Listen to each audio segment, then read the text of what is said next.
Hello again, 8th grade. I want to pick up the rest of the lesson. Once again, Zoom review Thursday at 10, test on Friday. I'll have them up by 9 a.m. Want to go ahead and finish up these sections. Yesterday, or your last round of notes, we were talking a little bit about the Nazis' attack on Jews. And just kind of reviewing that a little bit, Hitler and the Nazis preached a message of racial and religious hatred. Hitler claimed that Germans belonged to a superior or master race. He called the Aryans. He blamed the Jews and other groups of people. I have them listed there in your notes for the loss of World War I, and blamed them for about all of Germany's problems. So the government started rounding up Jews and sending them to concentration camps. And concentration camp is a prison camp for civilians who are considered enemies of the state.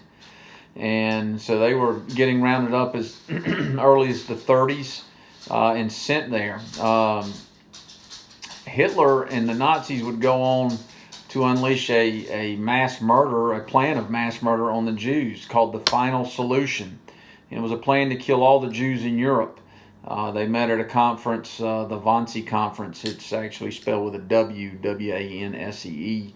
The higher leaders, the leadership of the Nazi parties, and they came up with these ideas of how to exterminate the Jewish people in Europe and do it in an efficient way. So the Germans persisted in this. Hitler's plans proceeded in this. But during the 30s, Germany had a military buildup. Under Hitler, Germany built up its forces in violation of the beyond the limits they were allowed, and his troops into the Rhineland, which is near the border of France and Belgium. This action was a violation of the Versailles Treaty. The League of Nations, which we mentioned yesterday, did nothing in either of these occasions, nothing of real substance. So you can imagine what people like Hitler are now thinking. They're not doing anything to Mussolini. They're not doing anything to the Empire of Japan. They haven't done anything to me.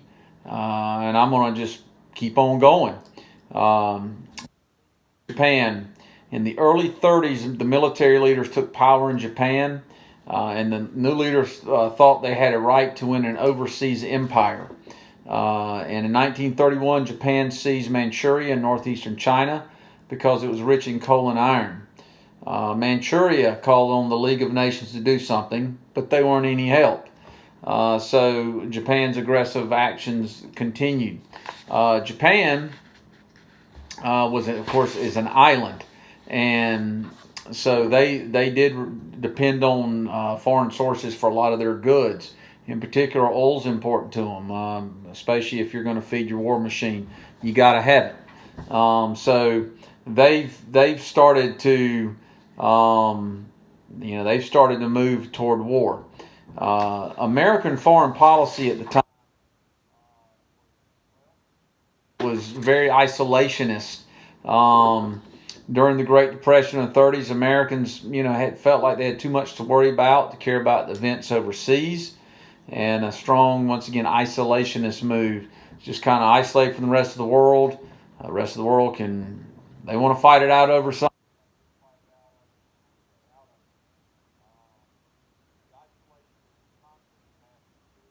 Laws that banning the sale of arms or loans to other countries. This is during the 1930s.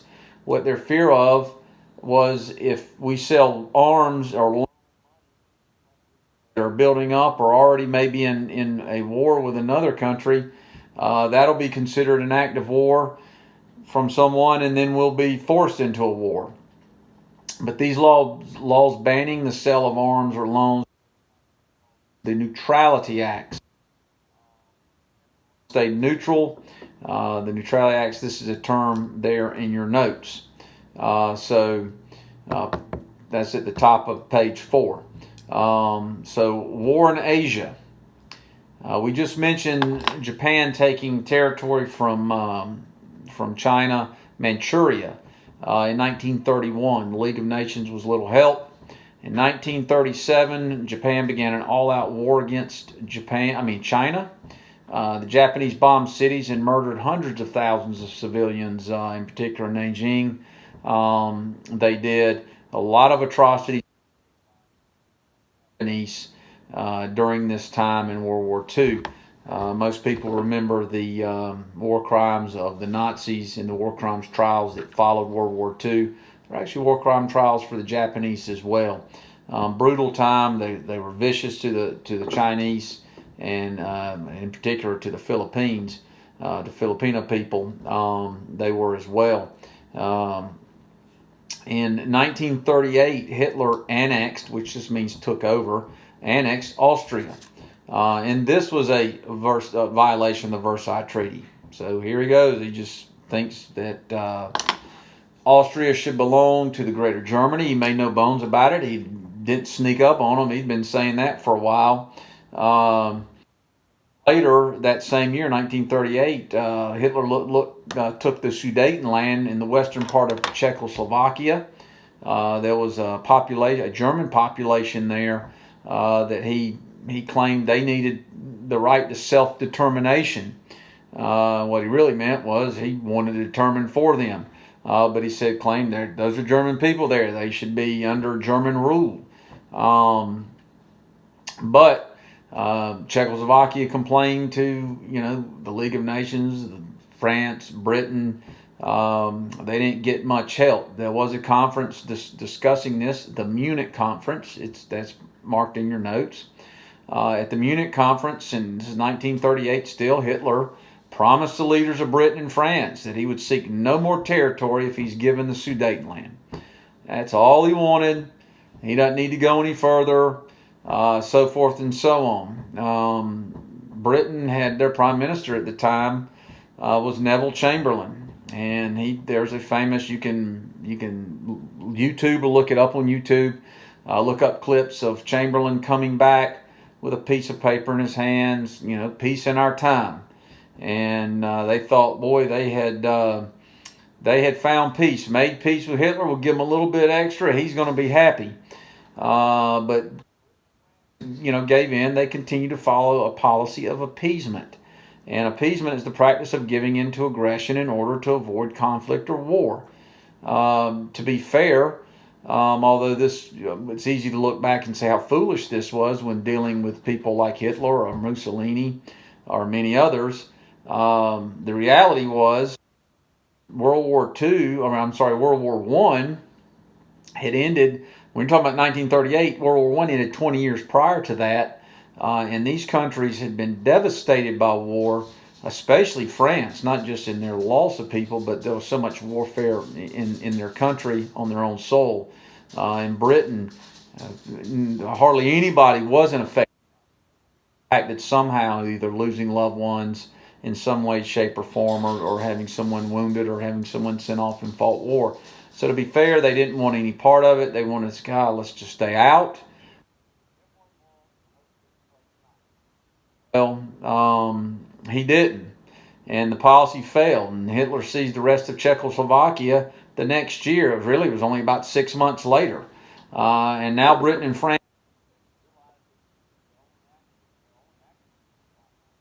they didn't declare war at this time, but I think, at this point it was kind of like, what are you going to do?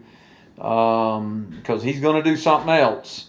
And, us playing nice or just giving in isn't going to work. There was one man during the 30s in Great Britain that was in politics that screamed a lot about and his own people were telling him to be quiet. You're the military consequences of not building up, talking about Great Britain, to be prepared. And his name was Winston Churchill, and he's going to get some more mentions in the following sections. But he will ultimately become the prime minister once Neville Chamberlain resigns. So anyway, that is where we will stop today. You may have about your notes, and I will see y'all on your Zoom review Thursday at 10 o'clock. See you then.